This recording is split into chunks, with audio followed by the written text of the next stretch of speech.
The gate had been unlocked the whole time. Myril realized this only after she'd already stepped through it, her hand still tingling from where she'd expected resistance, and found none, just cool iron giving way at the lightest touch, as if it had been waiting for exactly her weight and no other. She hadn't meant to find this place. She'd meant to keep walking, the way she'd been walking for longer than she could account for, past the last lit window of the village, past the place where the road stopped pretending to be a road. But there had been a smell jasmine, and beneath it something mineral and green, like rain on warm stone. And she had followed it the way you follow a voice calling your name from another room, without deciding to. Now she stood inside a wall of dark hedge, and the wall had closed behind her, not with a slam, but with a soft settling, like a held breath finally let out. The garden went on farther than any wall should have allowed. She could tell that much even in the dimness, that the space inside was larger than the space outside had promised. The way a voice sounds larger in a room built for listening.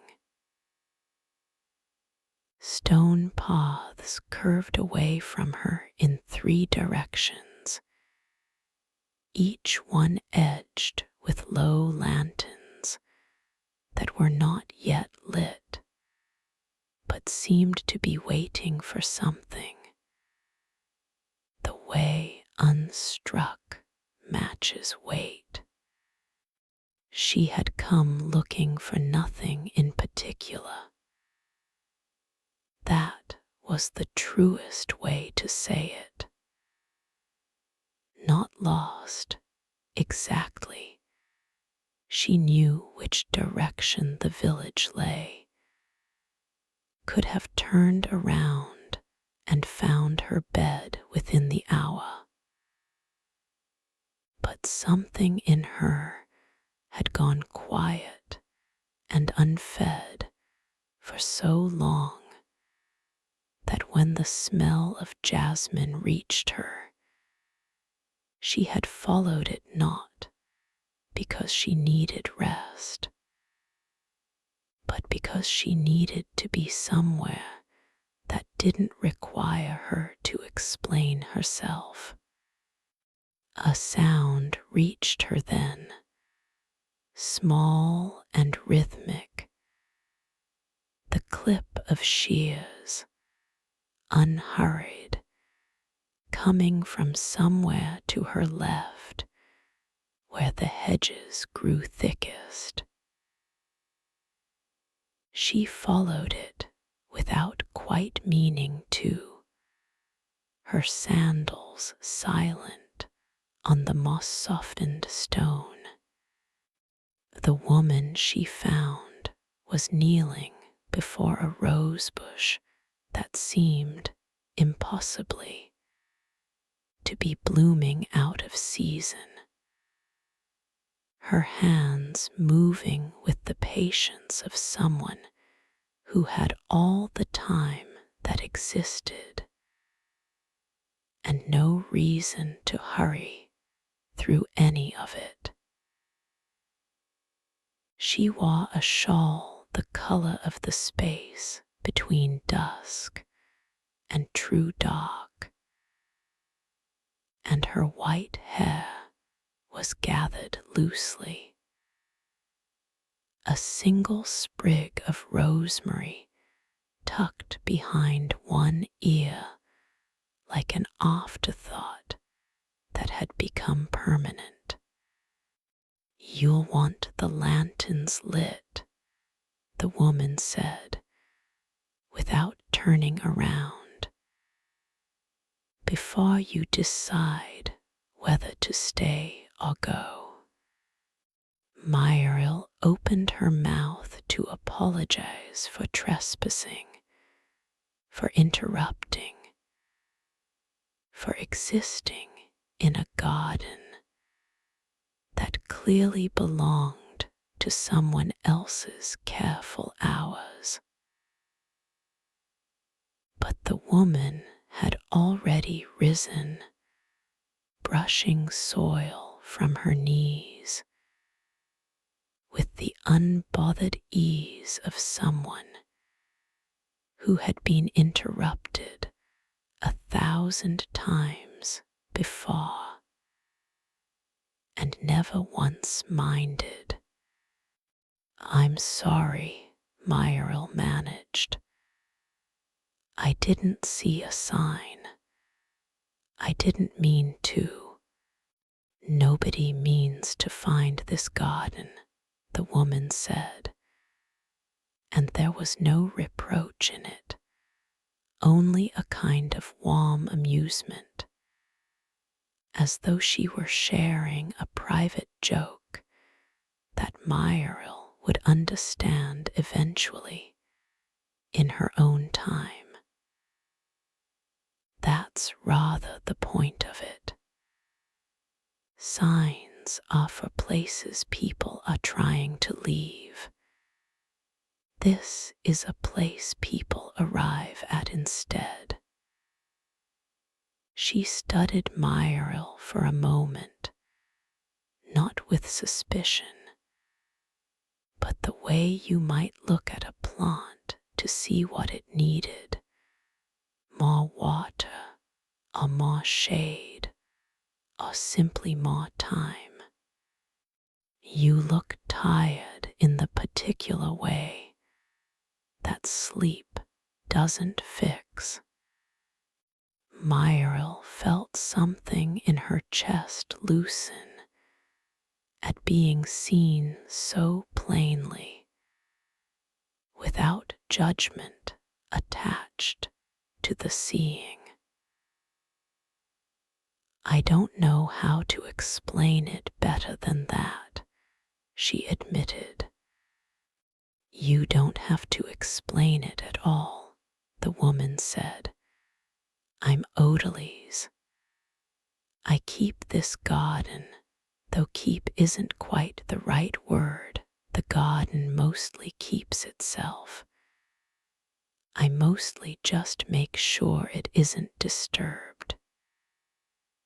She reached into the pocket of her shawl and withdrew a small brass striker, the kind used for lighting candles, and held it out not to Muriel, but toward the nearest unlit lantern, as though asking its permission before her own. "Would you like to help me wake the path? It only takes a few of them. The rest catch on their own once enough light is moving." It was such a small request, and such a strange one, that Muriel found herself nodding before she'd decided to. Odalise handed her the striker. It was warm, as if it had been resting in sunlight rather than a shawl pocket in the near dark. Just the wick, she said. The lantern will do the rest. They're better at their work than we give them credit for. Myrill knelt before the first lantern, glass gone slightly cloudy with age, in a shape she didn't recognize, something between a lily and a bell, and touched the striker to the wick inside. It caught at once, a small gold flame steadying itself against the dark, and in its light she saw that the glass wasn't cloudy at all, but etched delicately with a pattern of vines that the flame now threw flickering across the path like a slow-moving shadow puppet of the garden itself. There, Odalise said softly, already moving toward the next lantern, unhurried, certain. It always looks like nothing, right up until it doesn't. Myrill rose and followed her, the striker still warm in her hand, and did not ask where the path led. For the first time in longer than she could remember, not knowing didn't feel like something to fix.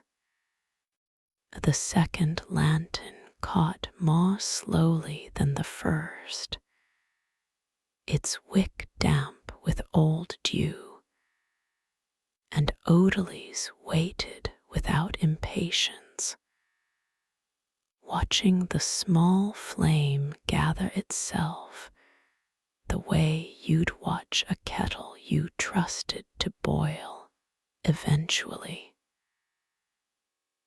Some of them are shy, she said, as if this explained everything. They've been unlit longer.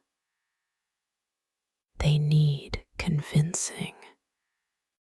Myrill found she didn't mind the wait. There was something in the stillness of the garden that made waiting feel less like waiting and more like simply being somewhere. She glanced past Odalise's shoulder, down the path that curved away into deeper shadow, and saw shapes she couldn't yet name, the suggestion of an arbor, a low wall, something that might have been a fountain gone silent. How long has this garden been here? She asked. Odalise considered the question as though it were a seed she was turning over before deciding where to plant it.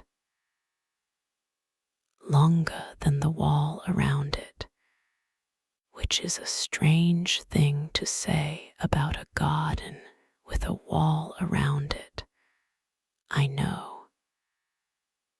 The wall came later. The garden simply agreed to be contained once it understood that containment wasn't the same as being small. She touched the third lantern, and this one lit almost eagerly, as if it had been listening to her speak and wanted to join in. Everything here arrived before it was named. Even me, if I'm honest. Odalise wasn't always what I was called. It's just the name that fit best once I'd been here long enough. They walked on, lighting every third of fourth lantern, and Muriel noticed that the ones between the lit ones were, indeed, catching on their own, not all at once, but in a slow cascade, gold blooming into gold, until the path behind them glowed steady and warm as a held note. You said people arrive here, Muriel said. Not just me. Now and then, not often. The garden is particular about its company. Odalise glanced sideways at her, something warm and evaluating in the look, though not unkind. It let you in without hesitation. That's not nothing. They reached a place where the path widened into a small clearing, ringed by hedges grown into the rough shape of a room, its ceiling nothing but stars, and one low, heavy moon that seemed closer here than it had any right to be.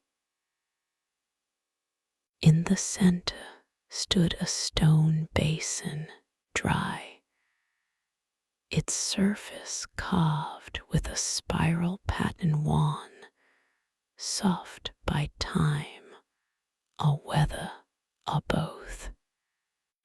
This is the quiet place, Odalise said, setting down her shears at last on the basin's rim.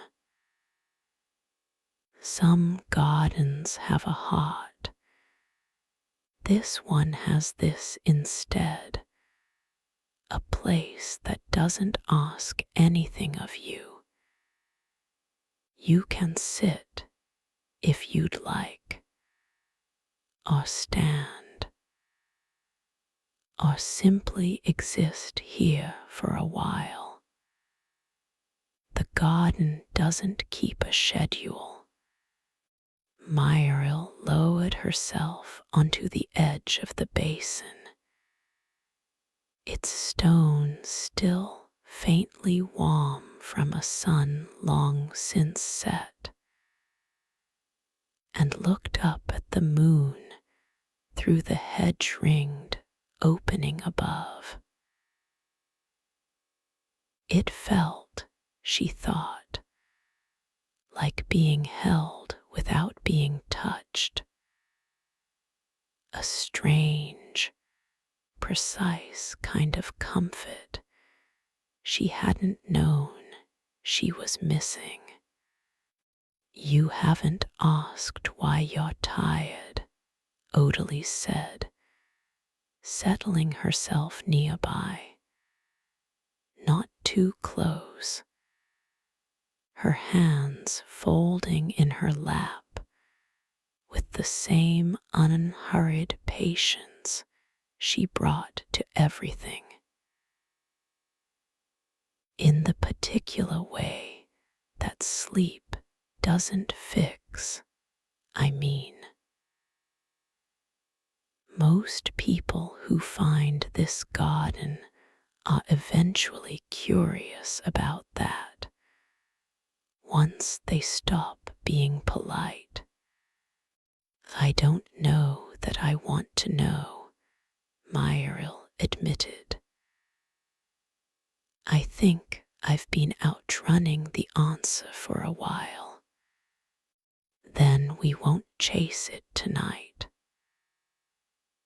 Odalise said this simply, without any weight of promise or persuasion, as though it were merely a fact about how the evening would go, like noting that the moon would set eventually. Some things are better let arrive on their own, the way you arrived. Would you like to know something about this basin instead? It's a smaller mystery, and Kinda. Myril found herself smiling, the first unguarded smile she could remember making in some time. Yes, it only fills once a year, Odalise said, and never with rain.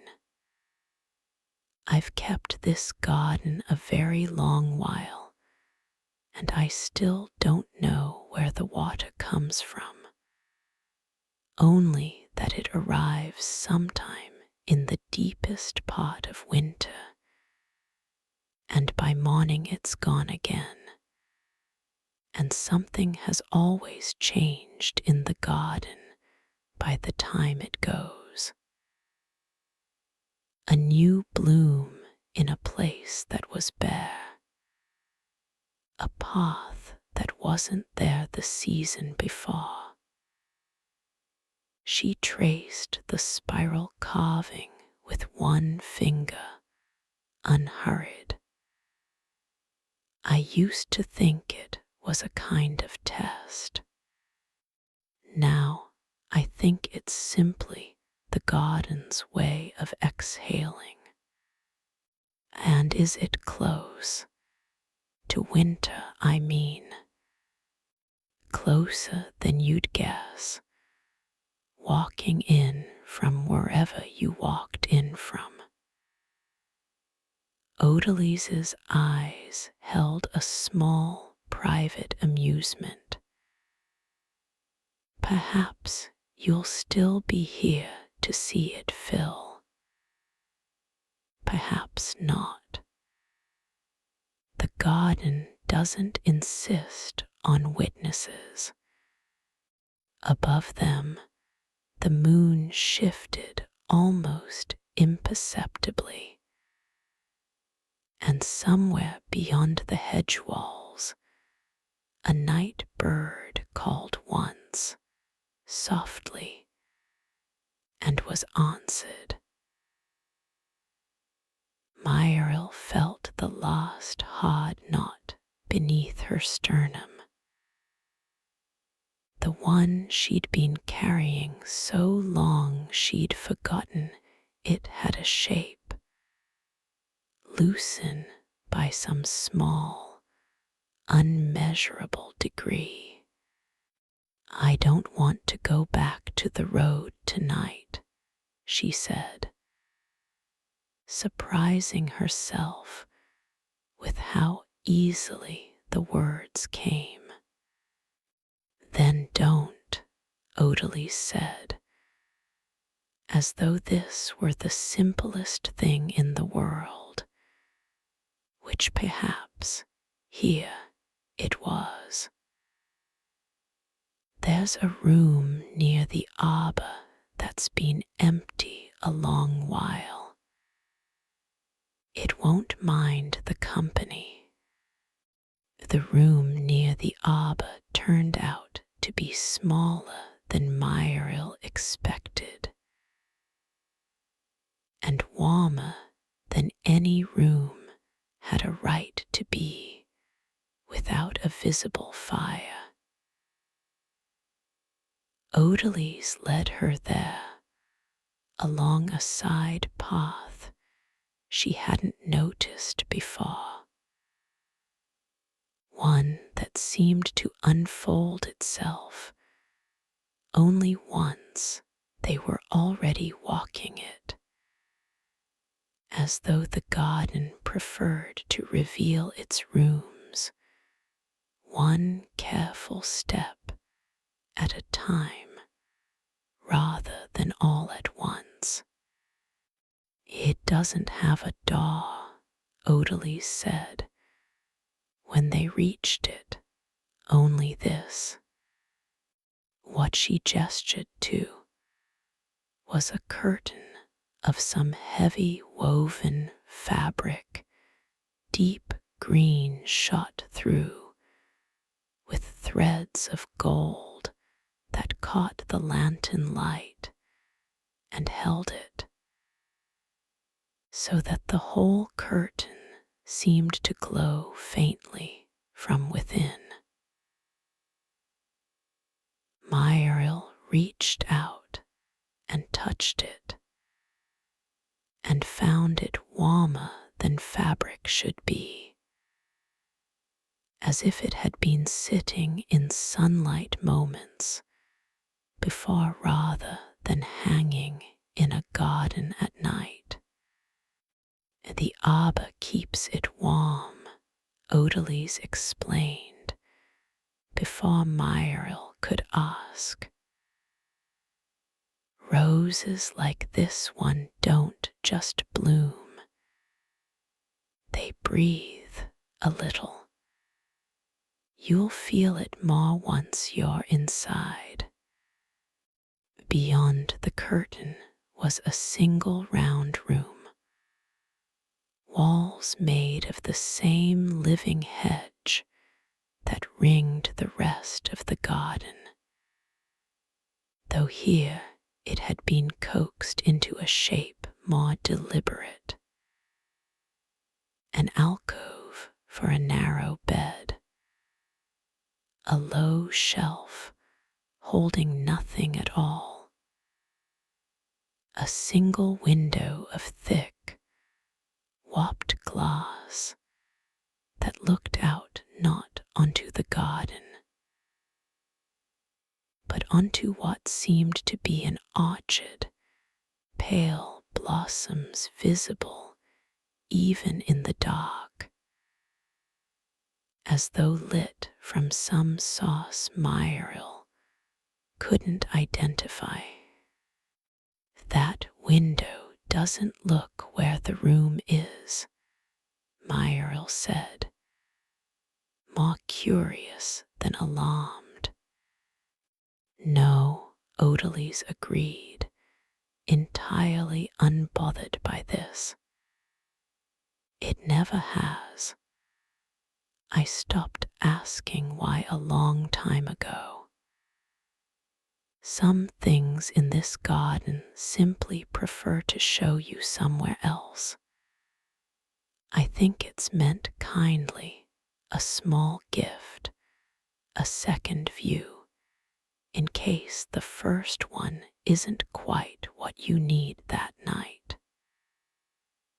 She smoothed the blanket on the narrow bed, an unnecessary gesture, since it was already perfectly smooth, but her hands seemed to want the motion anyway. "You'll sleep well here. The room doesn't have opinions about how long that takes." Muriel sat on the edge of the bed and found it firmer than it looked, and somehow exactly right. The way a good decision sometimes feels obvious only after you've already made it. "Will I see you in the morning?" "You'll see me whenever there's a reason to," Odalise said, which wasn't quite a yes and wasn't quite a no, but felt, somehow, like more than either. The garden tells me things in its way. It'll tell me if you need company or if you'd rather the quiet. She paused at the curtain, one hand resting against the warm fabric. There's rosemary by the window if the dreams get busy. Just a sprig under the pillow. It doesn't stop dreams. It only asks them to be gentler. She left before Myrill could think of anything else to say. The curtain falling closed behind her with a soft, weighted sound. Gold threads, catching one last flare of lantern light before settling into stillness. Alone, Myrill found the small clay dish beside the window, exactly as promised. 3 sprigs of rosemary resting in it, as if they had been placed there long before she'd known she would need them. She took one, its scent sharp and green against the room's warm sweetness, and tucked it beneath the pillow the way you might tuck away a small worry you weren't ready to look at directly. The orchard through the window held still, blossoms unmoving in whatever wind didn't reach this place, and she found herself watching it the way you watch a fire, without needing it to do anything, only to be there. Somewhere beyond the hedge walls, she could still hear the faint, unhurried sound of odalisques moving through the garden. A lantern catching here, another there. The soft murmur of someone tending something simply because it deserved tending,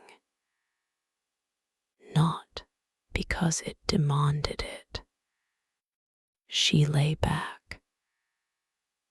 The bed received her weight the way the gate had received her hand, without resistance, as if it had been shaped for exactly this, exactly her, exactly now. The ceiling above her was woven from the same hedge as the walls, but here small white flowers had been allowed to open between the branches, faint as stars seen through cloud, and she found herself counting them the way she might once have counted actual stars, except these didn't ask her to make a wish, only to notice they were there. Her eyes grew heavy before she expected them to. There was no fighting it, and for once she didn't want to. The last thing she was aware of was the orchard through the warped glass, blossoms pale and patient, and a feeling not quite memory, not quite premonition, that she had been somewhere like this before, or would be again, or perhaps both, in the loose way that time seemed to work inside these walls. Just before sleep took her fully, she thought she heard Odalise's voice from somewhere near the curtain, too soft to be sure of, saying something that might have been good night, or might have been welcome,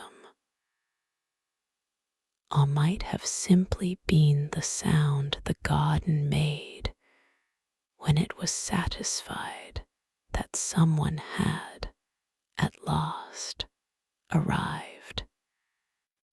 The rosemary beneath the pillow released its scent slowly into the dark, and the dreams, when they came, were gentle ones, made of orchard light and unhurried footsteps, and a warmth that asked nothing of her at all. Muriel woke to a light that had no clear source, gold and diffuse, the way morning looks through closed eyelids, even when morning is still an hour off. For a moment she didn't move, only lay there cataloguing the strangeness of waking somewhere unfamiliar and finding, instead of alarm, a kind of loosened calm she hadn't felt on waking in longer than she could count. The orchard through the window had changed. Where the night before she'd seen only pale blossoms, now there were shapes moving among the trees, not people. She realized after a moment of careful looking, but birds, small and quick, gold feathered in a way that seemed to match the garden's palette too precisely to be coincidence, as though even the wildlife here had agreed to belong to the same quiet painting. She rose and found her sandals waiting by the curtain exactly where she'd left them, and beside them, folded with obvious care, a shawl she didn't recognize, pale green, soft as new leaves, clearly meant for her, though she couldn't imagine when it had arrived or who had left it. Outside the curtain, the garden had changed too, or rather, it had revealed more of itself in daylight than it had offered in dark. The hedges she'd taken for simple walls last night were, she now saw, shaped with a deliberateness that bordered on architecture. Archways formed from branches trained over decades, perhaps longer, into perfect curves. Small windows cut into the green, where flowers of impossible color peered through. Blues and violets she didn't have names for. Odalise was exactly where the sound of her had suggested she'd be, near the dry basin, though today she wasn't tending it, only sitting beside it with her hands folded, watching a bird bathe in a puddle of dew that had gathered in its wan stone spiral. You slept, Odalise said, not as a question. I could tell. The garden gets quieter when someone's actually resting in it, rather than just lying still and thinking loudly. I didn't expect to sleep that well, Myril admitted, settling onto the basin's edge beside her, the shawl warm around her shoulders in the cool morning air. I don't remember the last time I did. That's rather common here. Odalise's gaze stayed on the bathing bird, patient, unbothered by its splashing. People arrive carrying so much that they've forgotten they're carrying it. The weight becomes part of how they stand. Then something in the garden, the lanterns, the rosemary, sometimes just the quiet, reminds their body what it feels like to set something down, even briefly. The mind tends to follow eventually, once the body's shown it the way. Myril watched the bird finish its bath and shake itself, scattering droplets that caught the light like scattered coins. Is that what you do? Show people the way. I keep the garden, Odalise said again, the same gentle correction as the night before. The garden does the showing. I only make sure nothing interrupts it. No frost too early. No forgotten gate left open to let in something that doesn't belong. Small things, unglamorous things. She smiled, and there was something in it that suggested decades or longer of finding quiet satisfaction in exactly this kind of unglamorous tending. Though I'll admit, I do enjoy the mornings after someone's slept well. There's a particular kind of quiet to it. You have it now, if you don't mind me saying. I don't mind, Myril said, and found she meant it. They sat together a while, not speaking. The bird long gone, and the basin returning to its dry stillness. The morning light shifting slowly through the hedge walls in a way that made the whole garden feel less like a place and more like something breathing very slowly, in a rhythm too large to notice, except in retrospect.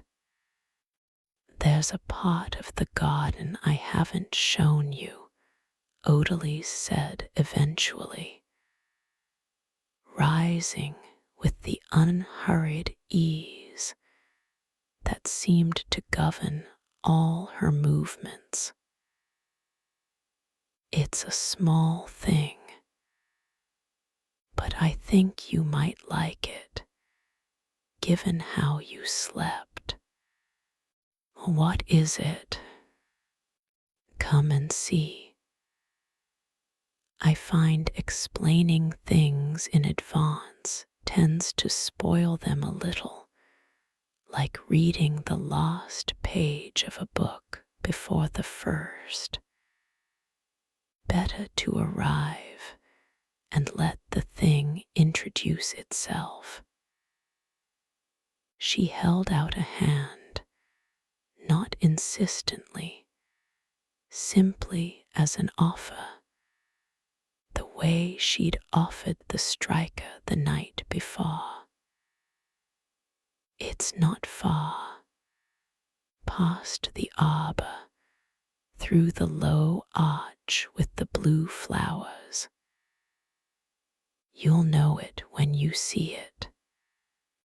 Myril took her hand and found it warm and steady, the hand of someone who had spent a very long time being exactly where she meant to be.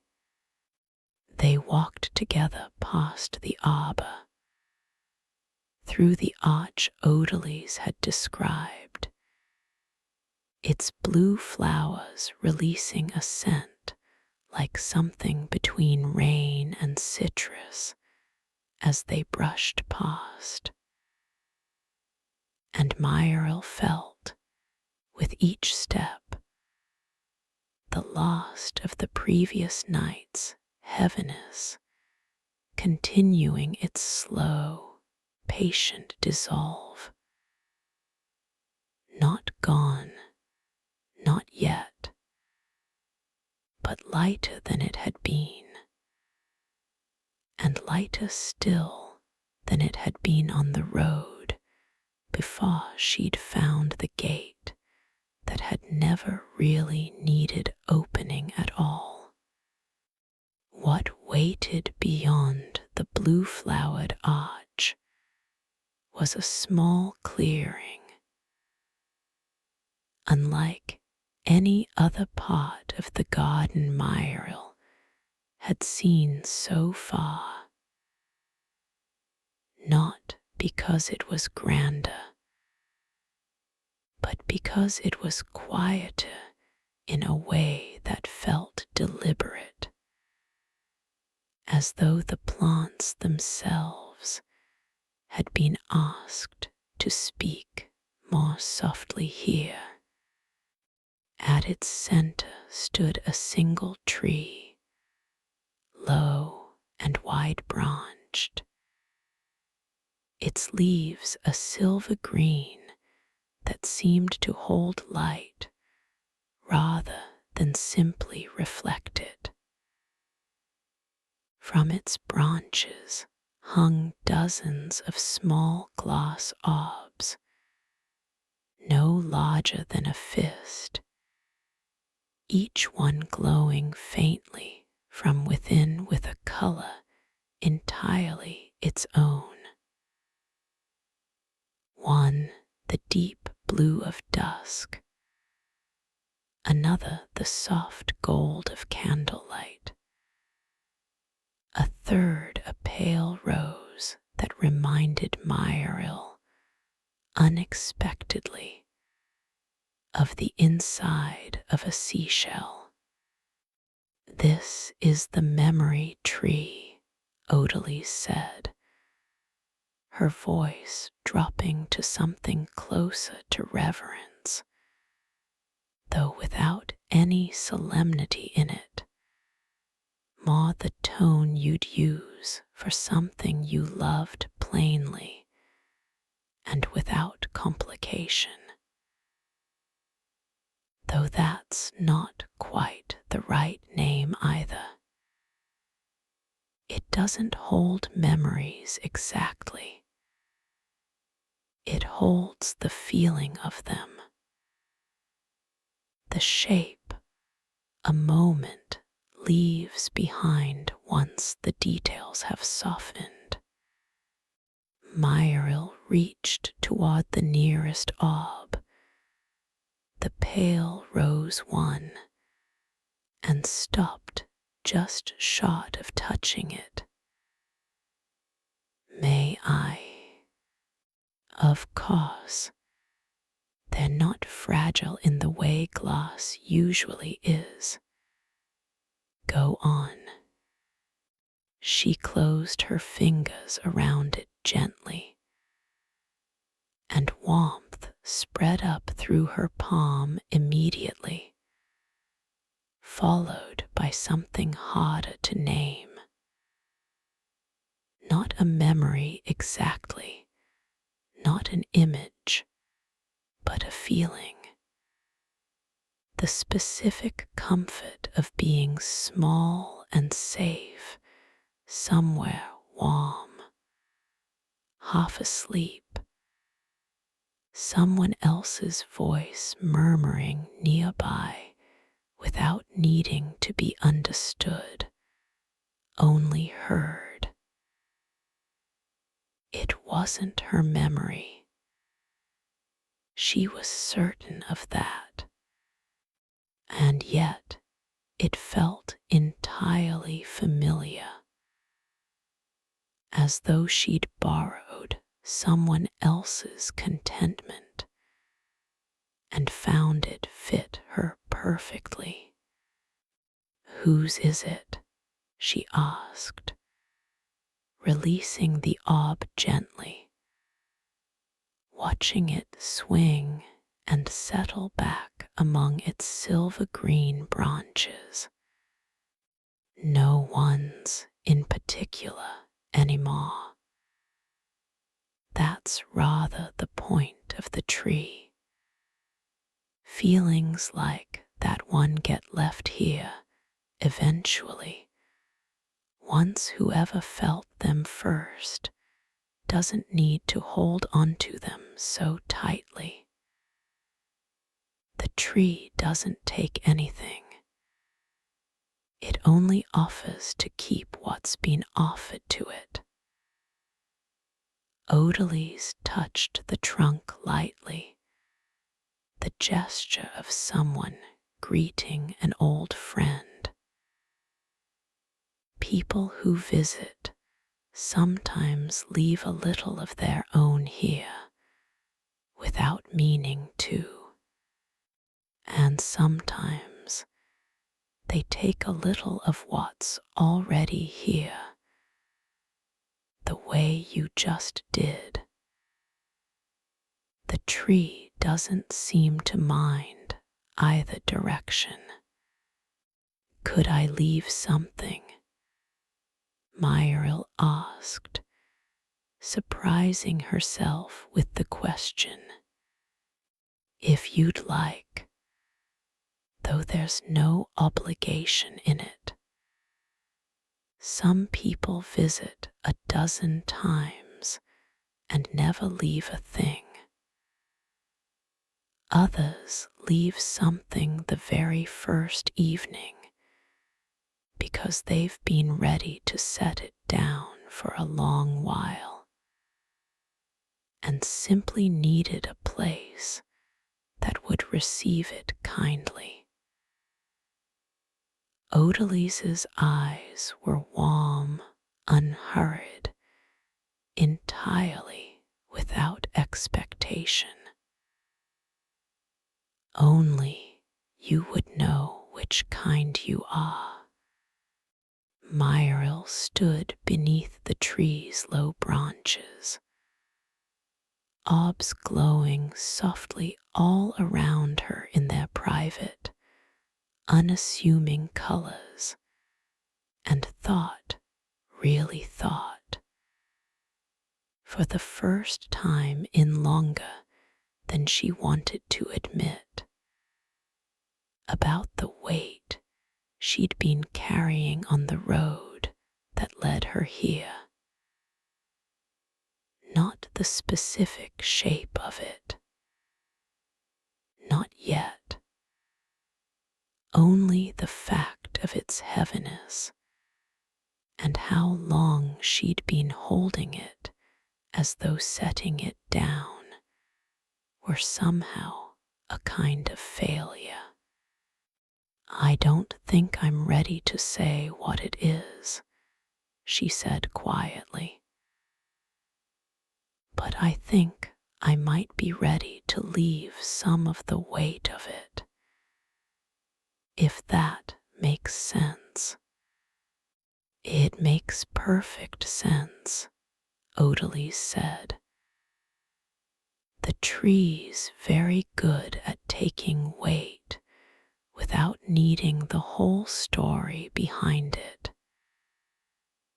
Just place your hand against the trunk if you'd like to try. No ob required. Sometimes it's simpler than that. Myril pressed her palm flat against the bark, which was smooth and cool and faintly humming, like a held note too low to properly hear. She didn't think of anything in particular, didn't force a memory forward, didn't try to name the tiredness that had brought her walking so far past the edge of everything familiar. She simply stood, breathing, palm against warm, cool bark, and let something loosen that she hadn't fully known was clenched. When she finally stepped back, one of the branches near her had grown, almost imperceptibly, a single new orb, small, barely more than a bud of light, colored a soft and uncertain silver, not yet settled into whatever hue it would eventually become. There, Odalise said softly, seeing it too, her expression unreadable in its gentleness. The trees accepted it. It'll find its color in time. They usually do. Myril looked at the small new light among all the others, indistinguishable soon enough from the rest, and felt, for the first time since she'd stepped through the unlocked gate, something like the beginning of rest that wasn't just about sleep at all. They left the memory trees clearing as the light began to shift, not toward evening yet, but toward some softer hour of afternoon that Myril couldn't quite place. The garden's sense of time continuing to feel looser than any she'd known outside its walls. You said this garden has a name that isn't garden, Myril said as they walked, remembering something from the night before that she hadn't thought to ask about until now. does it? Have a proper name, I mean. Odalise considered this, plucking a fading leaf from a nearby hedge with the reflexive care of someone who couldn't walk past untended things without tending them, even mid-thought. It has several, depending on who you ask, and none of them quite fit. The people from the village call it the Hollow, though I don't think any of them have actually found the gate in a generation or more. I've heard travelers call it the Between, which is closer, I think, though it makes it sound more mysterious than it means to be. I call it simply the garden because I've found most names try too hard to explain something that would rather just be experienced. That seems very wise. It's mostly laziness, Odalise said, with the same warm, unbothered humor she brought to most things. Naming is hard work. I'd rather spend my hours on the roses. They passed beneath another arch. This one hung with small white bells that rang faintly of their own accord as the two of them brushed past. A sound like distant, contented wind chimes, though there was no wind that Myril could feel. Those ring for anyone who passes, Odalise explained, before Myril could ask.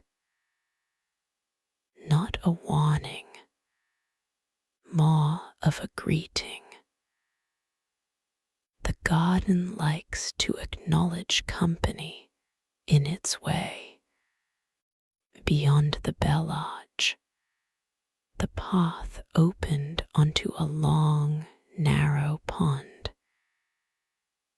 Its surface so still it looked less like water than like a sheet of dark glass laid carefully across the earth. Lily pads dotted its surface, though no flowers bloomed on them yet, only tight, patient buds waiting for some signal Myril couldn't guess at. They'll open at dusk, Odalise said, following her gaze. Every single one all at once, usually within the space of a few breaths. It's one of my favorite things in the whole garden, and I still don't entirely understand why they choose that moment and not another.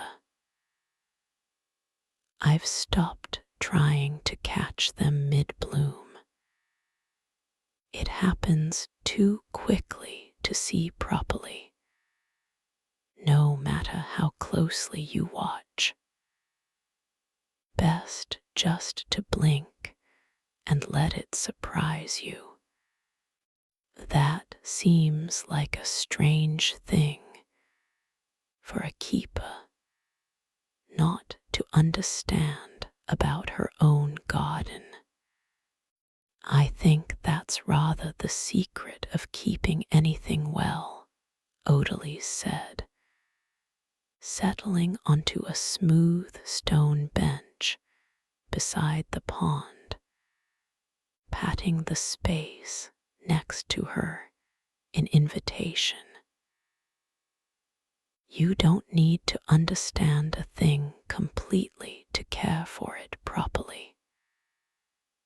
Sometimes understanding too much gets in the way of simply tending. I know when the lilies need water and when they don't. I know the rose bushes prefer to be pruned just after the first frost, and I know which lanterns are shy and which catch easily. That's enough. The rest of it, the deep why of things, I've let go of needing. Myril sat, the stone cool beneath her, the still pond stretching before them like a held breath. I think I've spent a long time needing to understand everything before I could let myself rest in it. I mean, that's a very common affliction, Odalise said gently. No judgment in it at all, especially among the tired. The mind thinks if it just works hard enough at understanding, the tiredness will finally make sense and then somehow stop. But tiredness rarely responds to being understood. It responds to being set down, the way you set something down at the memory tree this morning. Understanding can come after, if it comes at all. It doesn't have to come first. They sat together as the light continued its slow shift. The pond's stillness unbroken by even the smallest breeze. The white bells at the arch behind them chiming faintly now.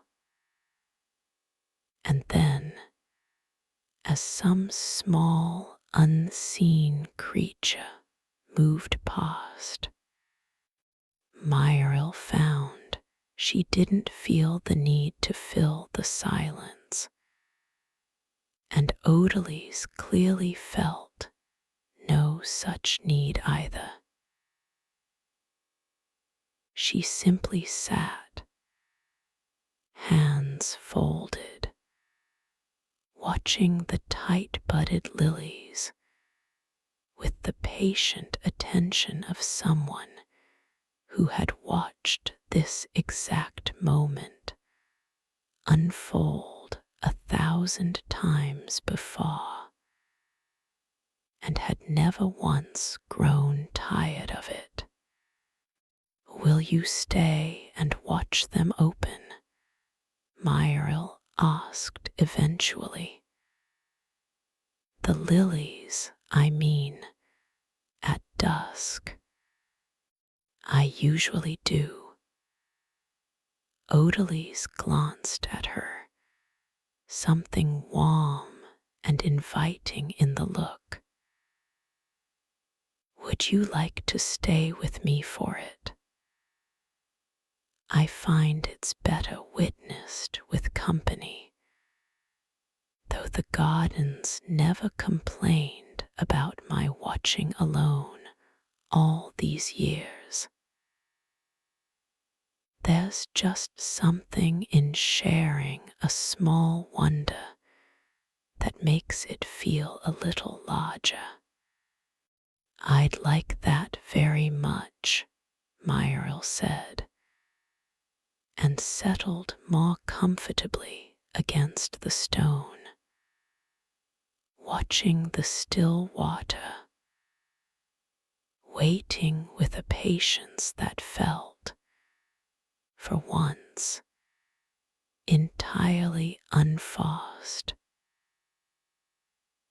as if the garden itself had lent her some of its own unhurried certainty that the waiting would be rewarded exactly when it needed to be, and not one moment before.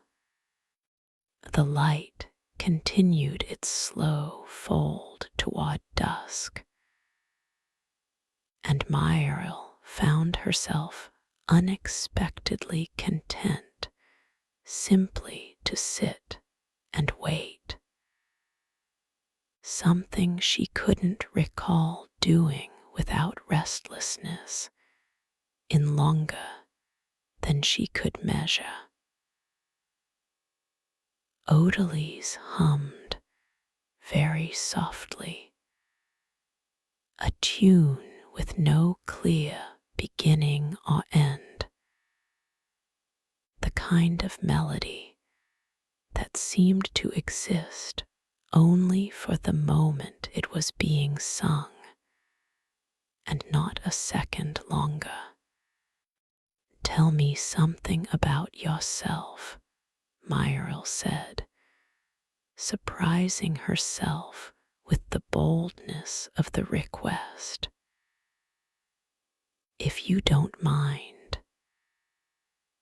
You know already that I arrived tired in a way sleep doesn't fix. It seems only fair you tell me something of your own." Odalise's humming trailed off into a small, considering silence. "That's fair," she agreed. "Though I warn you, I've been here so long that most of what I could tell you has gone soft at the edges, the way old memories do.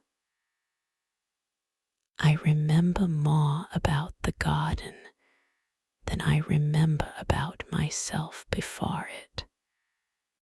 That's all right. Tell me whatever's still sharp."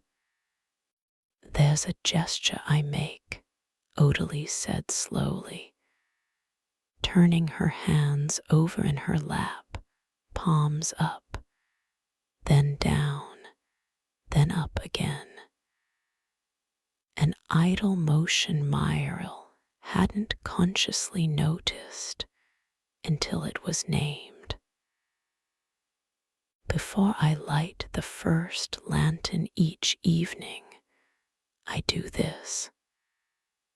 Turn my palms twice each way. I couldn't tell you when I started or why. Only that the garden seems to prefer it. The lanterns catch faster on the evenings I remember to do it. Slower on the evenings I forget." She smiled, faintly embarrassed, though there was no real embarrassment in her voice. "It's a small superstition. I've never told anyone that before. I'm glad you told me. So am I, oddly enough." Odalise watched the pond, her expression somewhere between amusement and something softer. "You're easy to tell things to. I don't know that I've met many people in all my years here who made silence feel like an invitation rather than an absence. Myril felt something warm bloom in her chest at that, something she didn't have a ready name for. I think that might be the nicest thing anyone said to me in longer than I want to admit. Then I'm glad to have said it.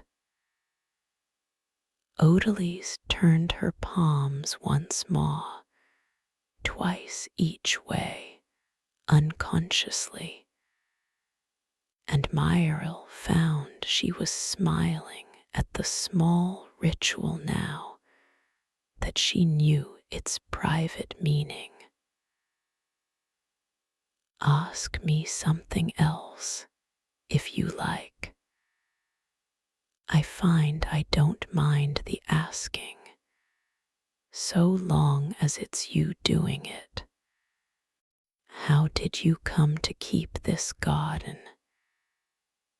If that's not too large a question.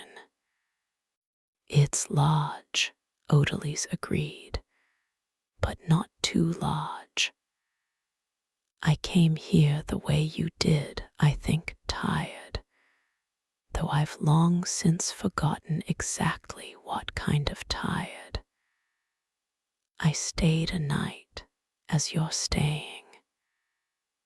Then I stayed another, and another, and at some point, the woman who kept the garden before me, I don't remember her name, only that she had the same unhurried way of moving that I hope I've grown into. She simply began teaching me the rhythms of it, which lanterns were shy, when the lilies liked to bloom. She never asked if I wanted to stay for good. She just kept teaching me things as though she already knew the answer. And one day I realized I'd been the keeper for longer than I'd been the visitor. And the change had happened so gently, I couldn't point to the exact moment it occurred. Does that happen? People staying? Rarely. Most people rest here a night, or a handful of nights, and then find they're ready to walk back out the gate and into whatever life is waiting for them beyond the wall, lighter than they arrived.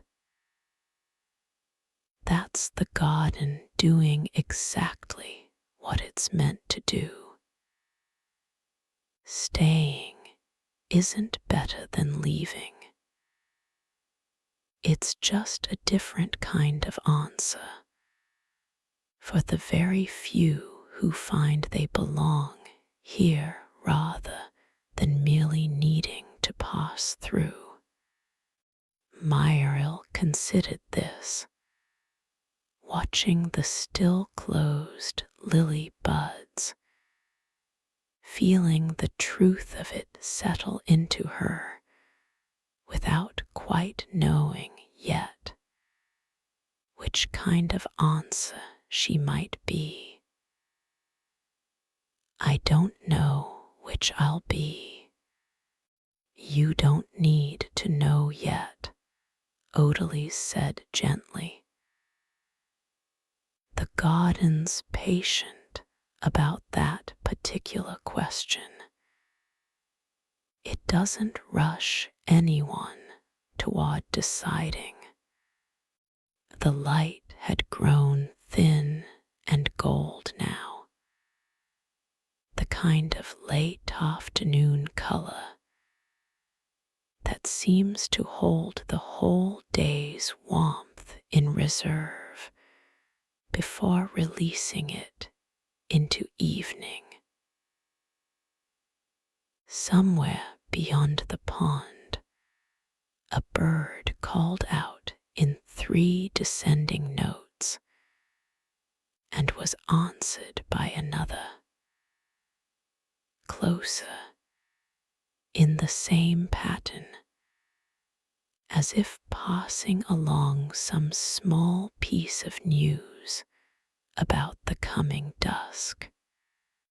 Not long now, Odalise murmured, her eyes on the tight-budded lilies, her hands, Myril noticed, resting still and unmoving in her lap, saving the ritual, perhaps, for when it was truly needed.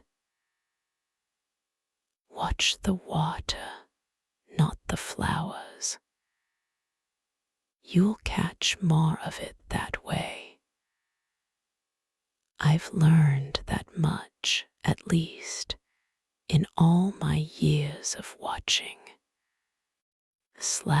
The light continued its slow fold toward dusk, and Myril found herself unexpectedly content simply to sit and wait, something she couldn't recall doing without restlessness in longer than she could measure. Odalise hummed very softly, a tune with no clear beginning or end, the kind of melody that seemed to exist only for the moment it was being sung, and not a second longer. Tell me something about yourself, Myril said, surprising herself with the boldness of the request. If you don't mind. You know already that I arrived tired in a way sleep doesn't fix. It seems only fair you tell me something of your own. Odalise's humming trailed off into a small, considering silence. That's fair, she agreed. Though I warn you, I've been here so long that most of what I could tell you has gone soft at the edges, the way old memories do. I remember more about the garden than I remember about myself before it. That's all right. Tell me whatever's still sharp. There's a gesture I make, Odalise said slowly, turning her hands over in her lap, palms up, then down, then up again. An idle motion Myril hadn't consciously noticed until it was named. Before I light the first lantern each evening, I do this. Turn my palms twice each way. I couldn't tell you when I started or why. Only that the garden seems to prefer it. The lanterns catch faster on the evenings I remember to do it. Slower on the evenings I forget. She smiled, faintly embarrassed. though there was no real embarrassment in her voice. It's a small superstition. I've never told anyone that before. I'm glad you told me. So am I, oddly enough. Odalise watched the pond, her expression somewhere between amusement and something softer. You're easy to tell things to. I don't know that I've met many people in all my years here who made silence feel like an invitation rather than an absence. Myril felt something warm bloom in her chest at that, something she didn't have a ready name for. I think that might be the nicest thing anyone said to me in longer than I want to admit. Then I'm glad to have said it. Odalise turned her palms once more, twice each way, unconsciously, and Myril found she was smiling at the small ritual now that she knew its private meaning. Ask me something else, if you like. I find I don't mind the asking, so long as it's you doing it. How did you come to keep this garden? If that's not too large a question. It's large, Odalise agreed, but not too large. I came here the way you did, I think, tired, though I've long since forgotten exactly what kind of tired. I stayed a night, as you're staying. Then I stayed another, and another. And at some point, the woman who kept the garden before me, I don't remember her name, only that she had the same unhurried way of moving that I hope I've grown into. She simply began teaching me the rhythms of it, which lanterns were shy, when the lilies liked to bloom. She never asked if I wanted to stay for good. She just kept teaching me things, as though she already knew the answer. And one day I realized I'd been the keeper for longer than I'd been the visitor. And the change had happened so gently, I couldn't point to the exact moment it occurred.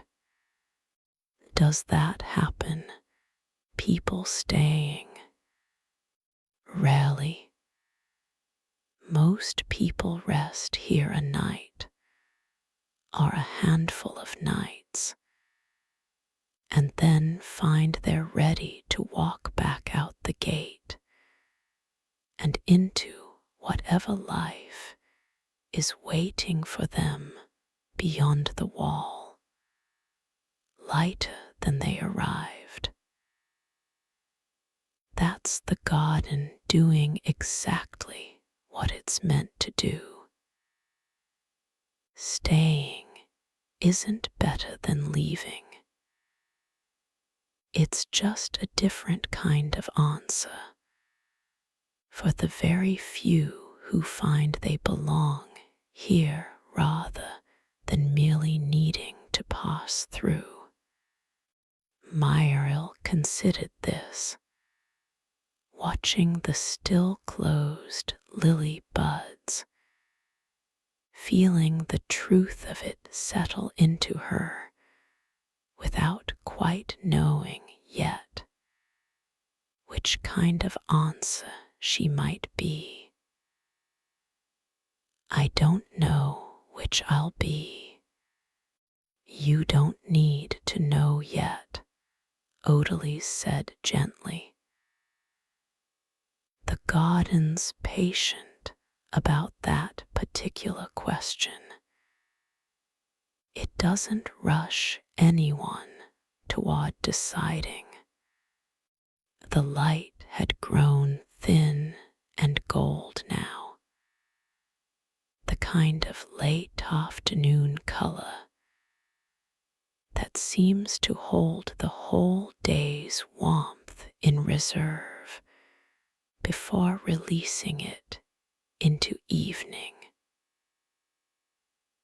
Somewhere beyond the pond, a bird called out in 3 descending notes and was answered by another, closer, in the same pattern, as if passing along some small piece of news about the coming dusk. Not long now, Odalise murmured, her eyes on the tight-budded lilies, her hands, Myril noticed, resting still and unmoving in her lap, saving the ritual, perhaps, for when it was truly needed. Watch the water, not the flowers. You'll catch more of it that way. I've learned that much, at least, in all my years of watching. The light continued its slow fold toward dusk, and Myril found herself unexpectedly content simply to sit and wait.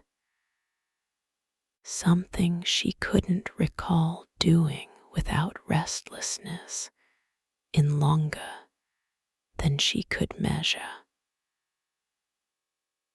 Odalise hummed very softly, a tune with no clear beginning or end, the kind of melody that seemed to exist only for the moment it was being sung, and not a second longer. Tell me something about yourself, Myril said, surprising herself with the boldness of the request. If you don't mind. You know already that I arrived tired in a way sleep doesn't fix. It seems only fair you tell me something of your own. Odalise's humming trailed off into a small, considering silence. That's fair, she agreed. Though I warn you, I've been here so long that most of what I could tell you has gone soft at the edges, the way old memories do. I remember more about the garden than I remember about myself before it. That's all right. Tell me whatever's still sharp. There's a gesture I make, Odalise said slowly, turning her hands over in her lap, palms up, then down, then up again. An idle motion Myril hadn't consciously noticed until it was named. Before I light the first lantern each evening, I do this. Turn my palms twice each way. I couldn't tell you when I started or why. Only that the garden seems to prefer it. The lanterns catch faster on the evenings I remember to do it. Slower on the evenings I forget. She smiled, faintly embarrassed, though there was no real embarrassment in her voice. It's a small superstition. I've never told anyone that before. I'm glad you told me. So am I, oddly enough. Odalise watched the pond, her expression somewhere between amusement and something softer. You're easy to tell things to. I don't know that I've met many people in all my years here who made silence feel like an invitation rather than an absence. Myril felt something warm bloom in her chest at that. Something she didn't have a ready name for. I think that might be the nicest thing anyone said to me in longer than I want to admit. Then I'm glad to have said it. Odalise turned her palms once more, twice each way, unconsciously, and Myril found she was smiling at the small ritual now that she knew its private meaning. Ask me something else, if you like. I find I don't mind the asking, so long as it's you doing it. How did you come to keep this garden? If that's not too large a question. It's large, Odalise agreed, but not too large. I came here the way you did, I think, tired, though I've long since forgotten exactly what kind of tired. I stayed a night, as you're staying. Then I stayed another, and another. And at some point, the woman who kept the garden before me, I don't remember her name, only that she had the same unhurried way of moving that I hope I've grown into. She simply began teaching me the rhythms of it, which lanterns were shy, when the lilies liked to bloom. She never asked if I wanted to stay for good. She just kept teaching me things, as though she already knew the answer. And one day I realized I'd been the keeper for longer than I'd been the visitor. And the change had happened so gently, I couldn't point to the exact moment it occurred. Does that happen? People staying? Rarely. Most people rest here a night, or a handful of nights, and then find they're ready to walk back out the gate and into whatever life is waiting for them beyond the wall, lighter than they arrived. That's the garden doing exactly what it's meant to do. Staying isn't better than leaving. It's just a different kind of answer for the very few who find they belong here rather than merely needing to pass through. Myrill considered this, watching the still closed lily buds, feeling the truth of it settle into her without quite knowing yet which kind of answer she might be. I don't know which I'll be. You don't need to know yet, Odalise said gently. The garden's patient about that particular question. It doesn't rush anyone toward deciding. The light had grown thin and gold now, the kind of late afternoon color that seems to hold the whole day's warmth in reserve before releasing it into evening.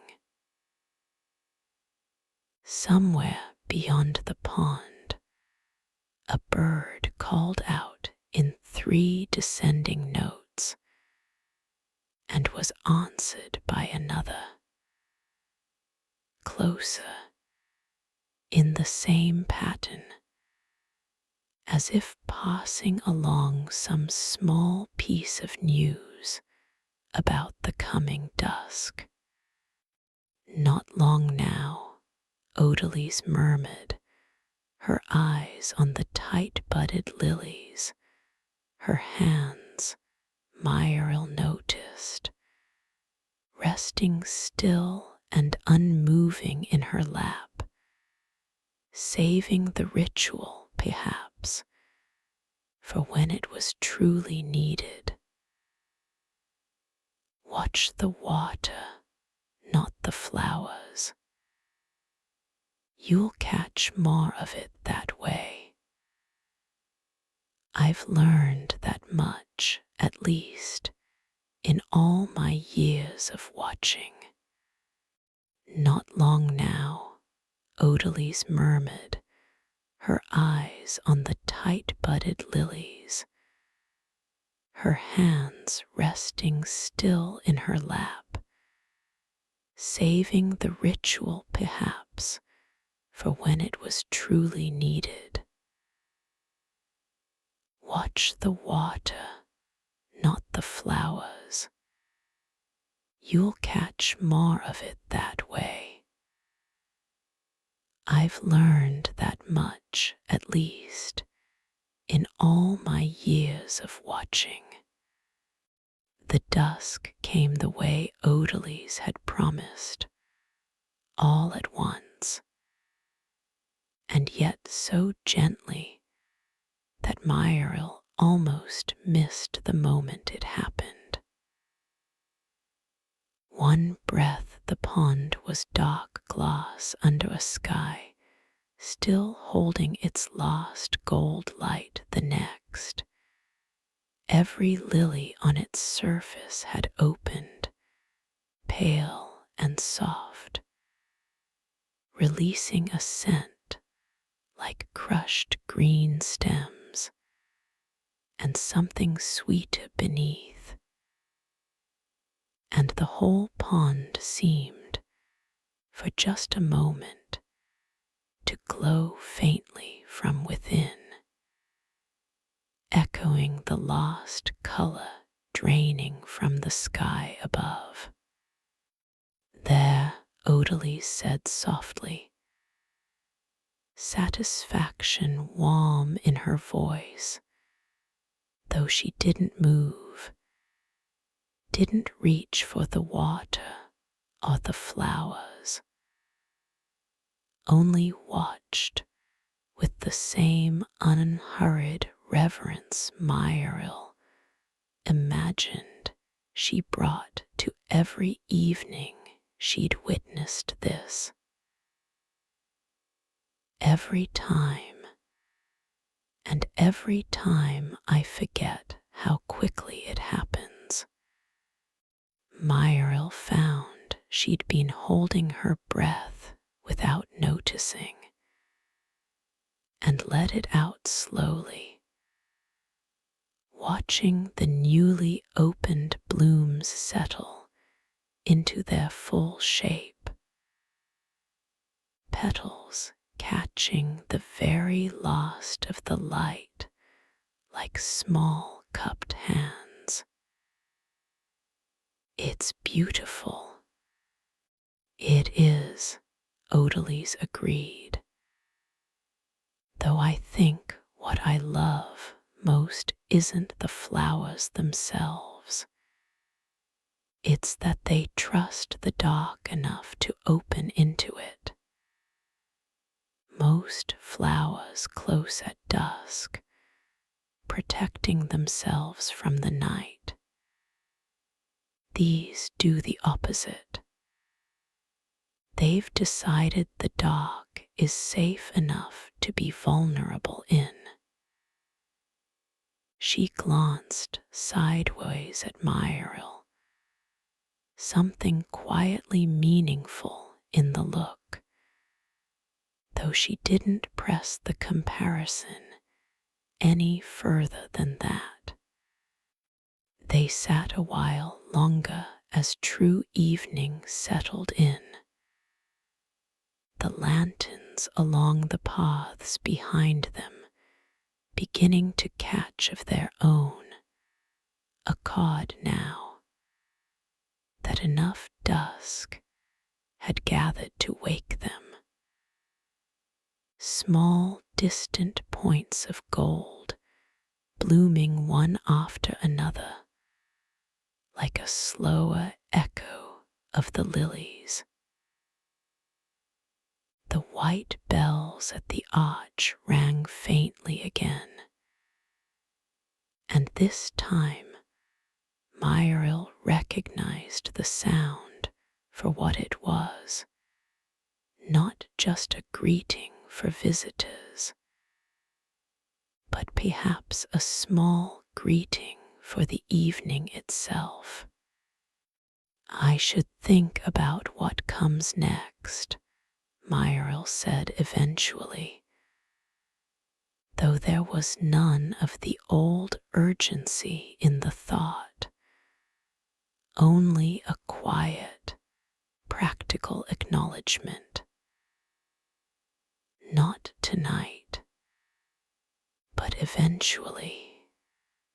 Eventually is a very generous word in this garden, Odalise said. It stretches as long as it needs to. I wouldn't rush toward it on my account.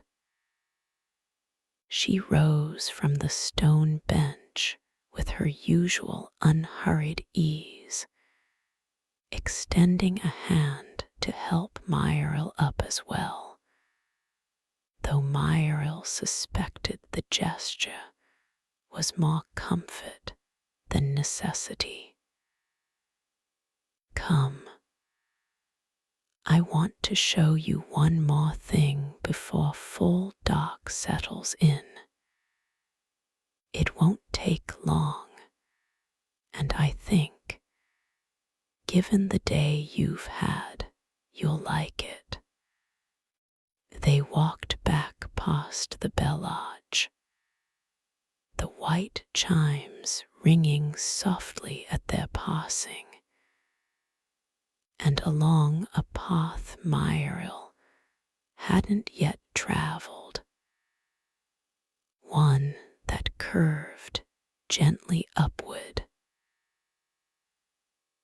The first real incline she'd encountered in the garden, gentle as a held breath, leading toward a low rise she hadn't noticed from any other vantage point. At its crest stood a small wooden bench, weathered silver gray, positioned to look out not over the garden itself, but over the wall that enclosed it. And beyond the wall, visible only from this one raised place, the dark shapes of hills rolling away into a horizon, just beginning to show the first scattered stars. This is the only place in the whole garden where you can see past the wall, Odalise said, settling onto the bench and gesturing for Myril to join her.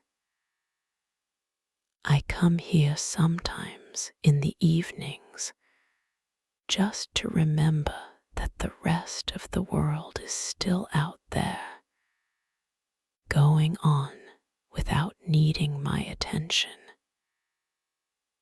It's oddly comforting, not because I want to leave, only because it reminds me the garden's stillness is a choice I keep making, not a thing I've been trapped inside.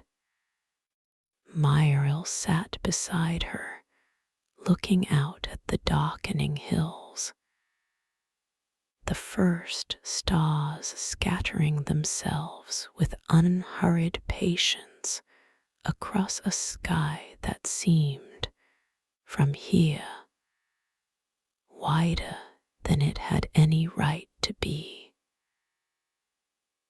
"Thank you," she said quietly, "for all of it. The lanterns and the tree and the lilies. I don't think I've said that yet properly. You don't need to thank a garden for being a garden," Odalise said, though her voice was warm with something that suggested she didn't entirely believe her own deflection. "But I'll take the thanks anyway, on the garden's behalf. It seems only right, since I can't very well let the hedges answer for themselves." They sat together as full dark settled in, the lanterns below them glowing steady gold against the deepening blue-black of the garden, the hills beyond the wall fading into silhouette. And Myril felt, watching it all, a stillness she hadn't known she was capable of anymore. Not the absence of feeling, but something fuller than that. A feeling finally allowed to simply exist without being managed or outrun. "I think I'd like to stay one more night," she said. "If that's still all right." "It's more than all right," Odalise said, and in the dimness, Myril thought she caught the smallest private smile, the kind reserved for an answer she'd been quietly hoping for all along. The room by the arbor will be glad of it. Rooms remember in their way who slept well in them. The second night in the small round room felt different from the first. Not because anything about the room itself had changed, but because Myril no longer moved through it like a stranger cataloguing unfamiliar shapes. She knew now where the rosemary dish sat, knew the particular warmth of the curtain's threaded gold, knew that the orchard beyond the warped glass window would be there waiting, pale blossomed and patient, whether or not it matched the room she was actually standing in. She settled onto the bed and found herself, for the first time in longer than she wanted to admit, not immediately reaching for sleep out of exhaustion, but simply enjoying the sensation of being somewhere she wanted to be. The distinction mattered more than she'd expected it to.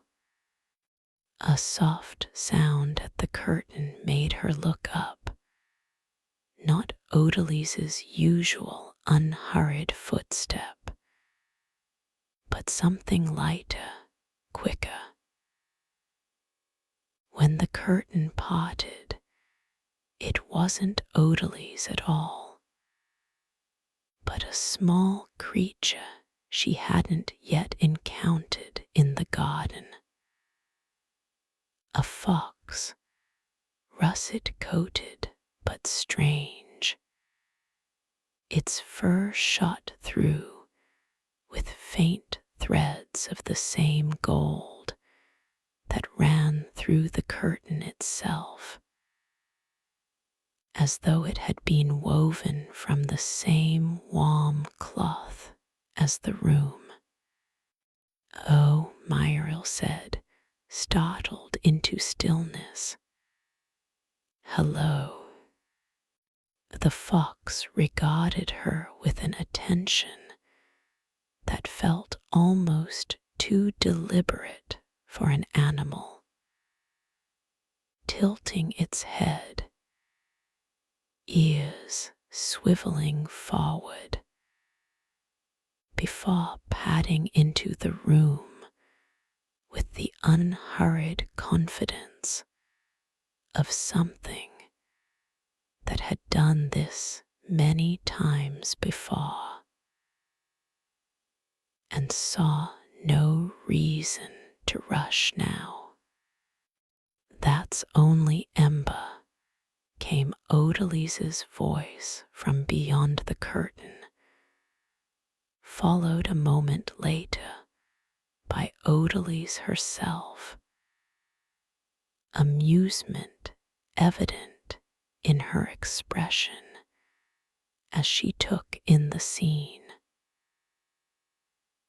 "I should have mentioned him sooner.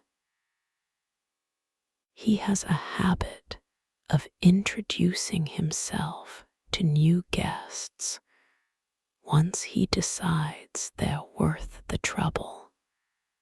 "Is he yours?" "Not exactly.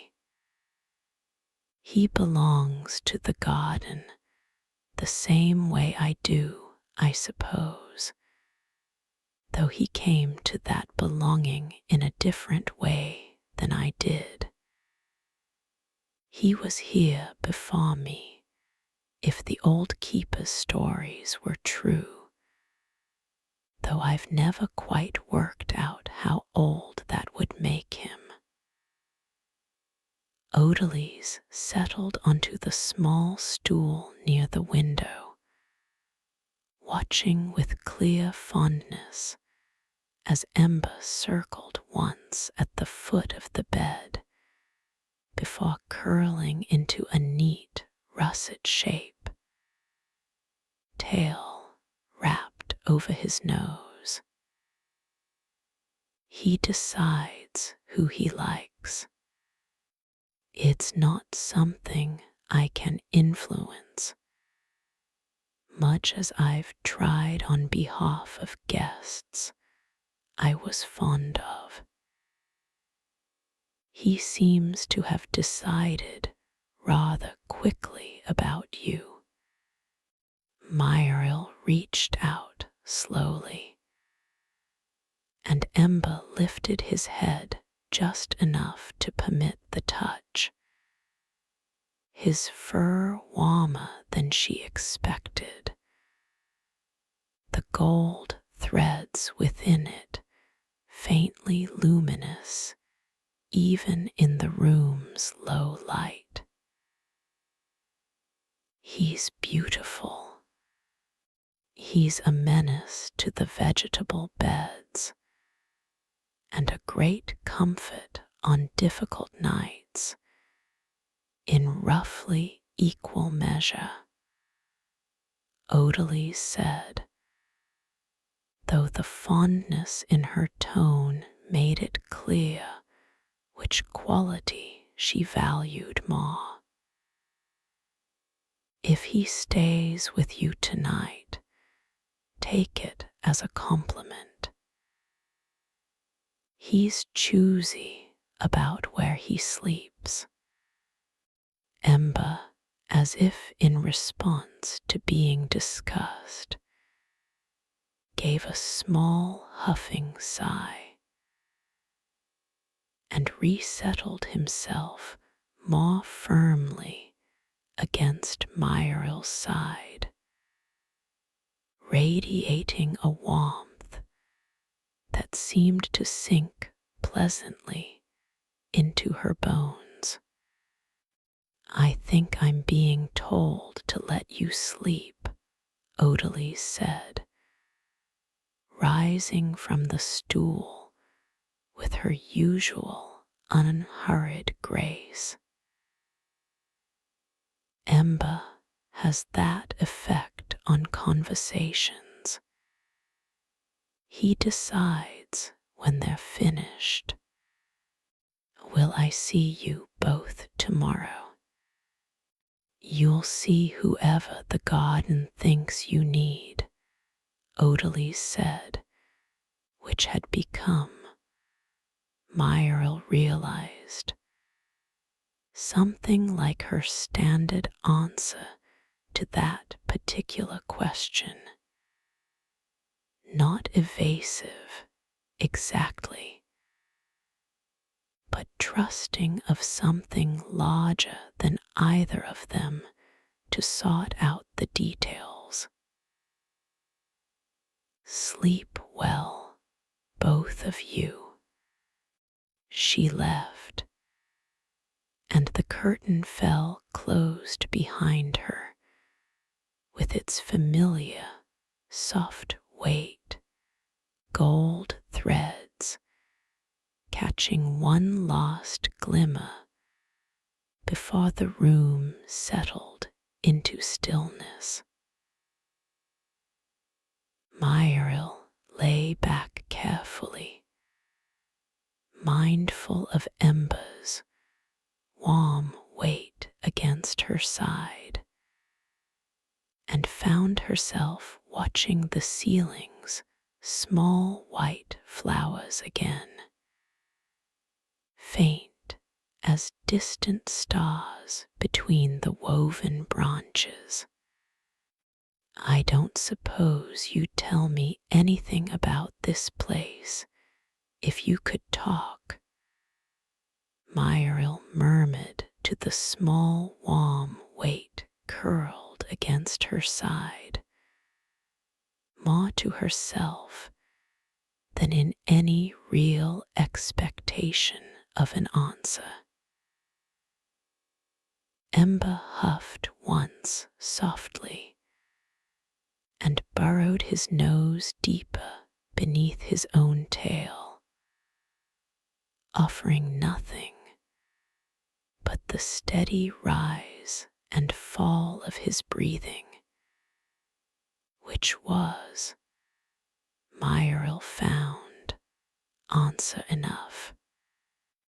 The orchard beyond the warped glass held its pale stillness, blossoms unmoving in whatever windless place they belonged to, and sleep came for her gently this time, without even the small effort of waiting for it. The last thing she registered was Ember's warmth, and the rosemary's faint sharp scent beneath her pillow, and a feeling of being exactly where she was meant to be for exactly as long as she needed to be there. Morning arrived softer than the day before, filtered through the same sauceless gold light, and Myril woke to find Ember already gone. Only a faint, warm indentation in the blanket marking where he'd slept. She lay for a moment simply breathing, cataloging the particular lightness in her chest that she was beginning to recognize as something other than mere rest, something closer to a held breath finally, fully released. Outside the curtain, the garden had taken on a different quality in the fuller light of this second morning. The hedges catching sun in a way that made their green seem to glow from within. Small, unnamed flowers opening along the paths that hadn't been visible the evening before. She found odorlilies near the memory tree's arch, not tending anything in particular, simply standing with one hand resting against the low stone wall that bordered the clearing, watching something in the middle distance that Myril couldn't yet see. You look like someone deciding something, Myril said, coming to stand beside her. I am a little, Odalise admitted, an unusual note of something quieter in her voice, not troubled exactly, but thoughtful in a way Myril hadn't yet heard from her. The basin near the quiet place. Do you remember it? The one that only fills once a year in the deepest part of winter. As I remember, I think it's closer than I first told you. I felt something in the air this morning I haven't felt in some time. A particular stillness the garden gets before it happens. It could be days. It could be single night. I've never been able to predict it more precisely than that, even after all my years here. Odalise turned to look at her fully, and there was something searching in the look, though gentle, never demanding. I only mention it because I wondered if you'd like to be here for it, if it comes soon.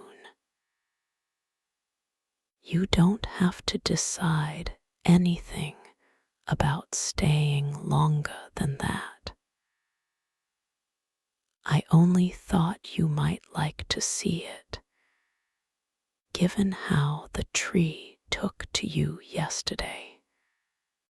Muriel felt the question settle into her without the old reflexive need to weigh every consequence before answering.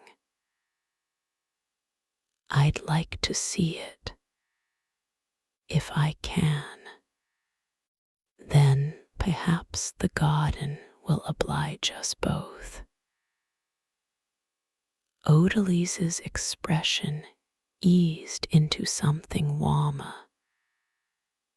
and she turned back toward the wall, though her hand slid briefly to Muriel's shoulder in a gesture that felt entirely natural, unpracticed,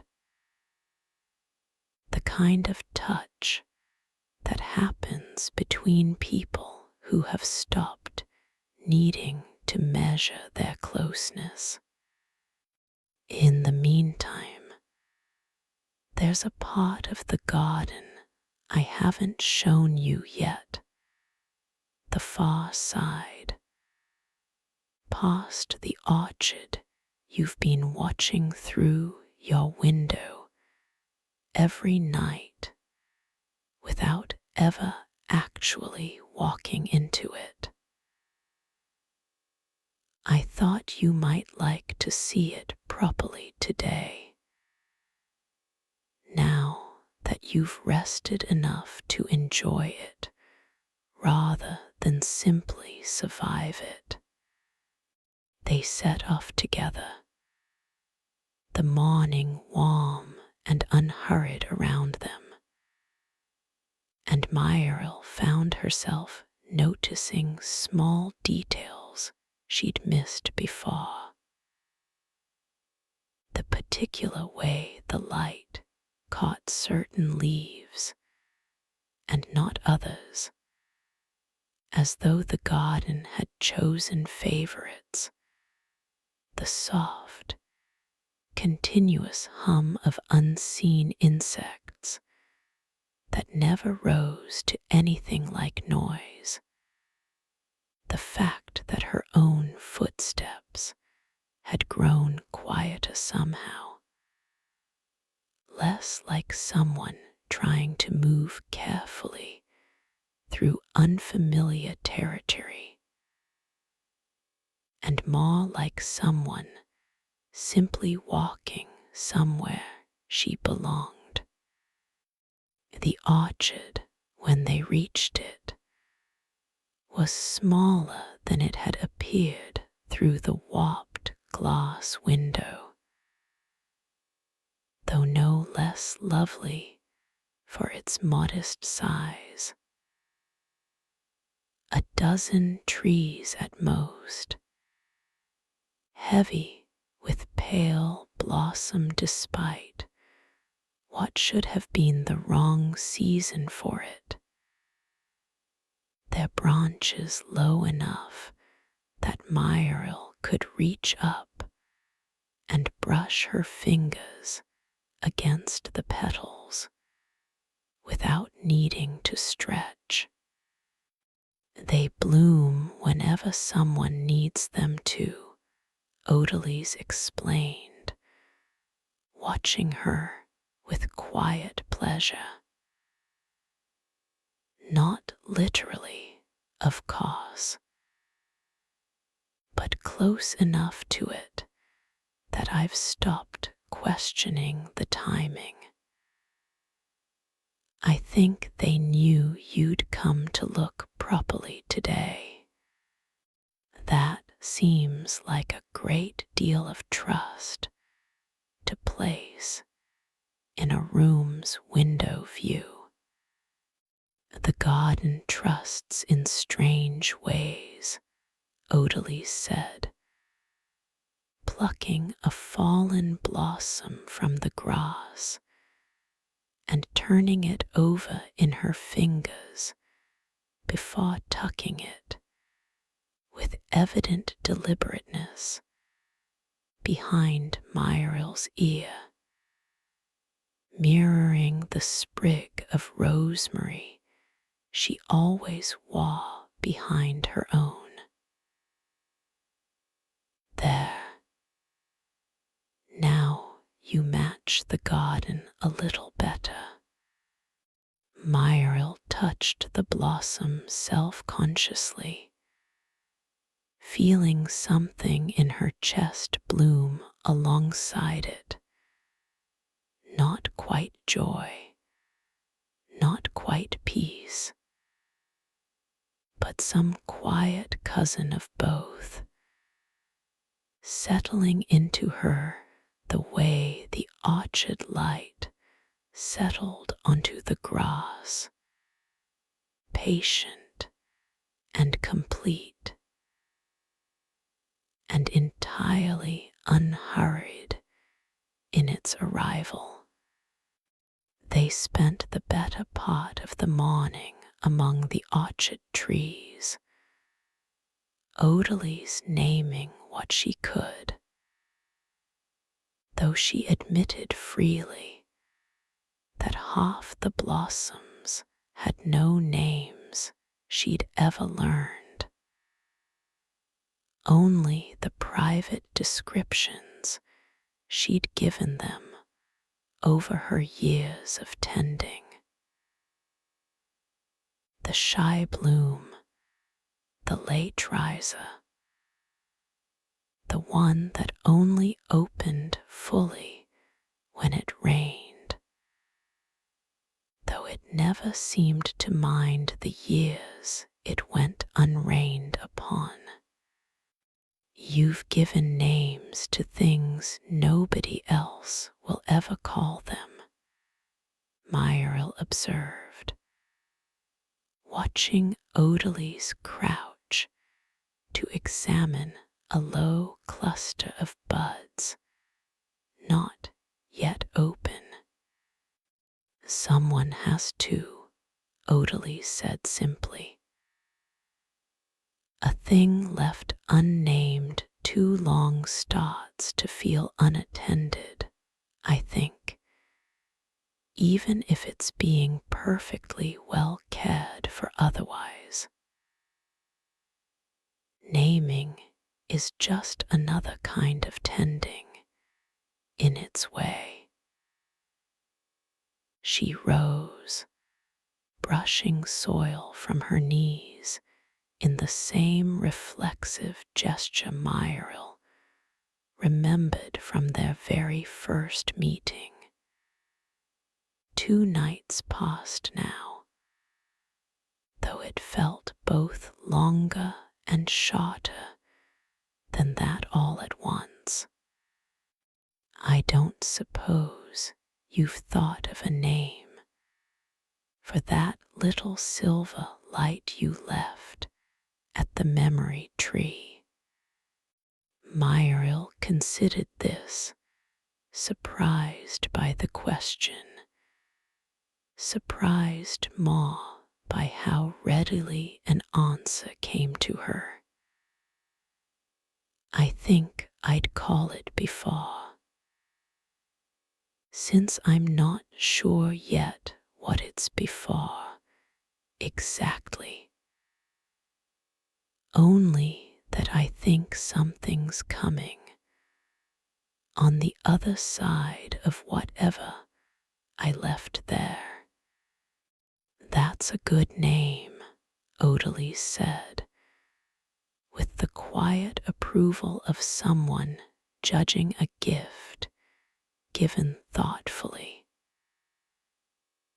"Better than most people manage on their first try.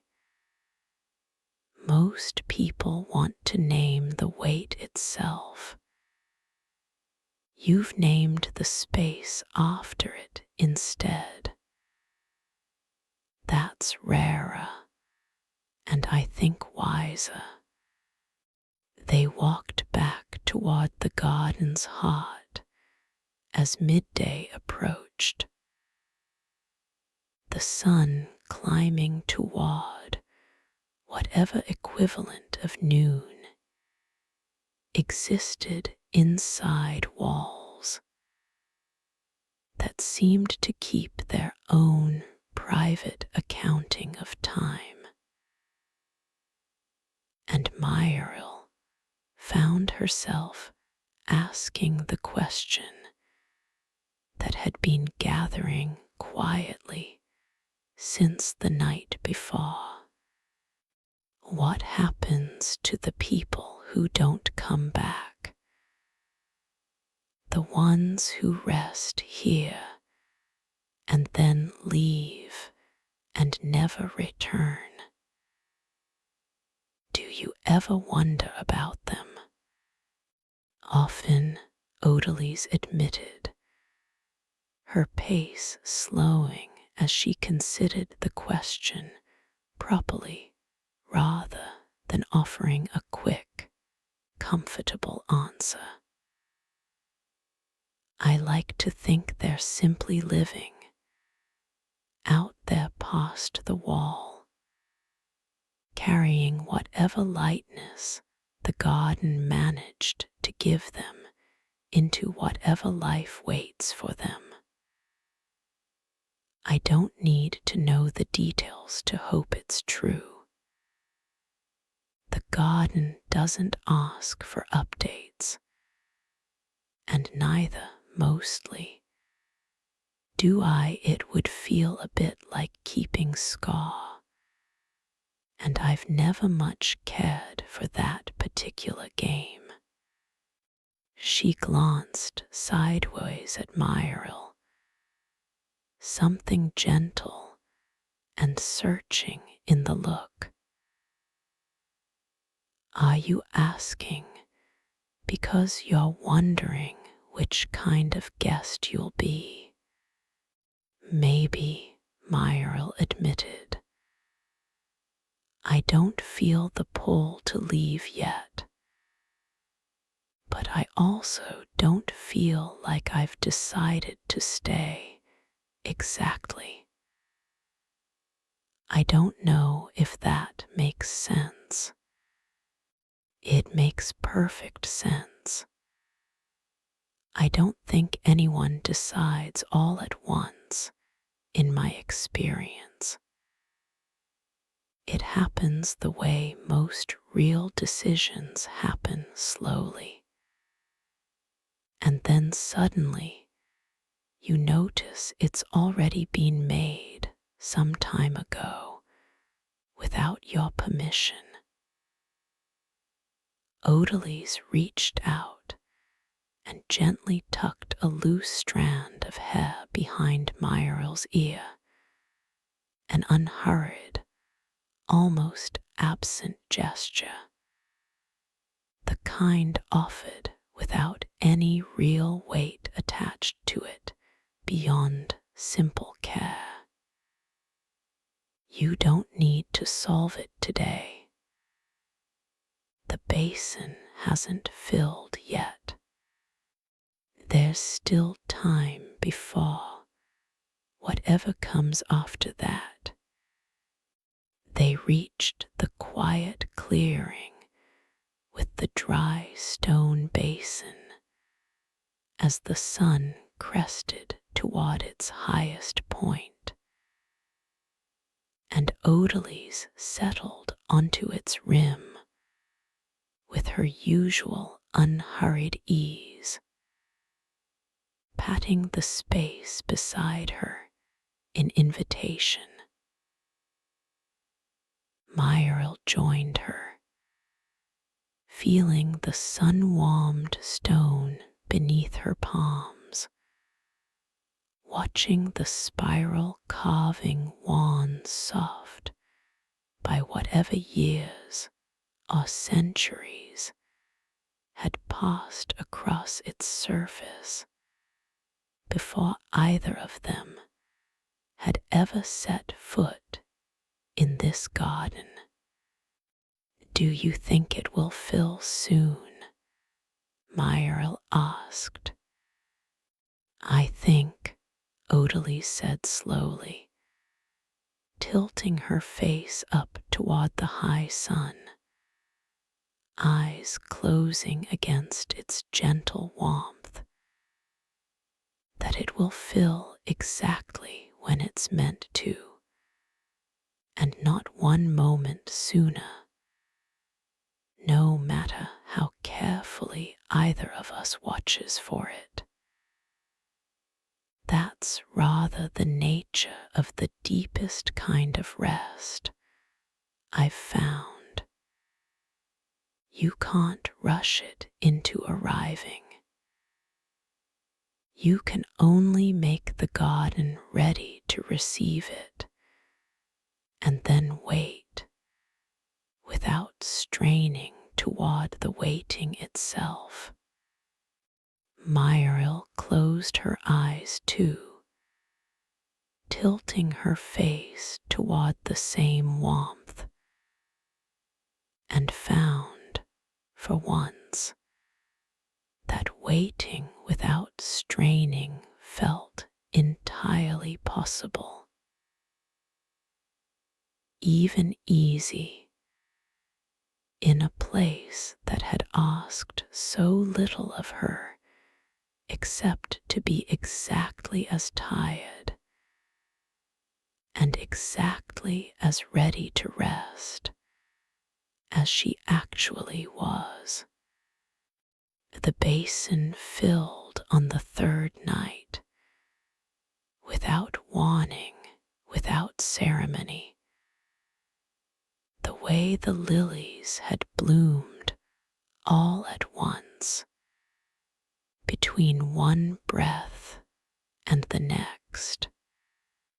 Myrtle woke to the sound of it, not rushing water, but something softer, a gathering hush, as though the whole garden had leaned in close to listen. She rose from the small round room, Ember trailing at her heels with unusual alertness, his gold-threaded fur catching the lantern light as they moved together down the familiar path toward the quiet clearing. Odalise was already there, kneeling at the basin's edge, her hands resting on the stone rim, watching water she hadn't summoned settle into a spiral pattern that matched precisely the carving beneath it. Clear, moonlit, faintly silver, as though the basin had simply been waiting all this time to finally hold what it was shaped for. "It's early this year," Odalise said softly, without turning, though there was no alarm in her voice, only quiet wonder, undimmed by however many times she'd witnessed this exact moment before. Or perhaps it isn't early at all. Perhaps it's simply time, and I've been the one miscounting the season.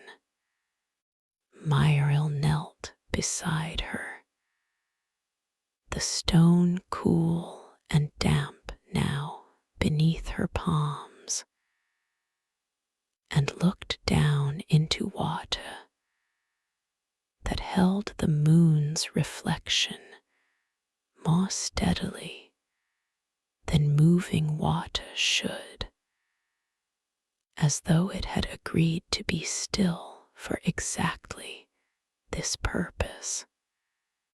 You said something always changes. Once this happens, Myril said quietly. It does. Odalis's voice was gentle, unhurried, carrying none of her usual talk of small, unglamorous tending, only something plainer, more open than Myril had yet heard from her. I don't always know what until I see it. Sometimes it's a bloom in a bare place. Sometimes it's smaller than that, a lantern that used to be shy, catching easily from then on. I've learned not to guess in advance, only to watch and let the garden show me in its own time.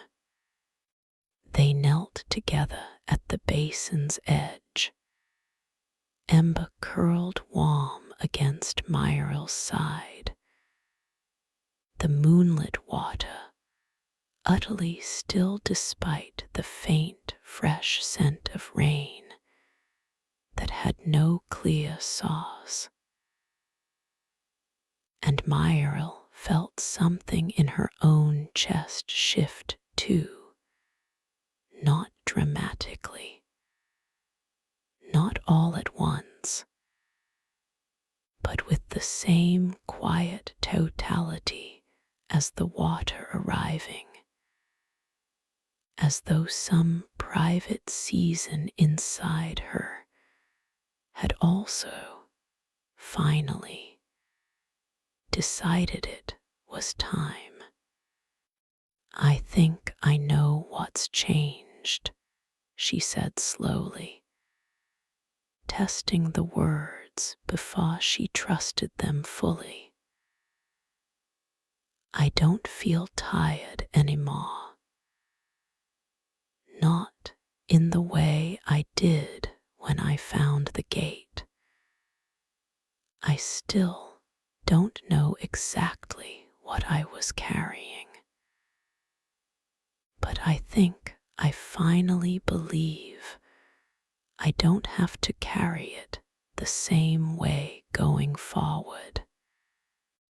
Odalis turned to look at her then, moonlight silvering the white of her hair, the rosemary sprig behind her ear catching the same pale light as the water below. That's no small change, she said softly.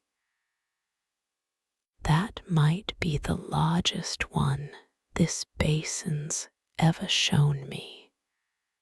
Will it be enough to go back out the gate, I mean, if I decide to? It's not a question of enough, Odalis said. You'll go back changed, whether you decide to stay a while longer first or leave at first light tomorrow. The garden doesn't measure readiness in days spent here. It measures it in whether you've actually set something down, the way you did at the memory tree, the way you're doing again right now, simply by naming what's shifted. She reached out and took Myral's hand, her grip warm and steady, entirely without urgency. Whatever you decide, the gate will still be there, unlocked the way it was when you found it. It only ever asks that you arrive honestly. It's never once asked anyone to stay. They knelt there a while longer, watching the moon's reflection hold steady in water that shouldn't have existed until winter. And Myral found she no longer needed to decide anything that night. Not whether to stay, not whether to leave, not even what exactly she'd have to face on the far side of the wall whenever she chose to walk back through it. There would be time for all of that. The garden and odorlies, and even Ember curled warm and patient against her side, had made that abundantly, gently clear. "Thank you," Myral said finally, "for letting me rest here long enough to notice I needed it." "Thank you for noticing," Odalise said, "and for trusting the noticing enough to stay and see it through. Not everyone does. Some people set the weight down and pick it right back up out of habit before they've even reached the gate again." She smiled, small and warm in the moonlight, rising slowly and drawing Myral up beside her. "Come. Whatever you decide about tomorrow, tonight there's still a warm bed and a curious fox who will absolutely insist on sleeping across your feet if you let him. The rest can wait until morning. The rest, I find, always can."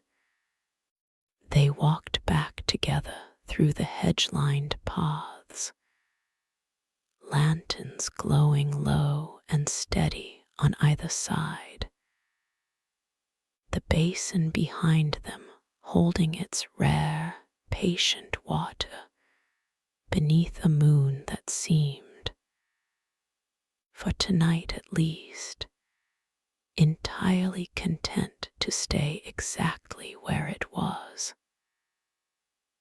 And Myral, walking beside the woman who kept this garden, and the small gold-threaded fox weaving between their footsteps, felt something settle into place inside her that she suspected, quietly and without fanfare, might finally be rest.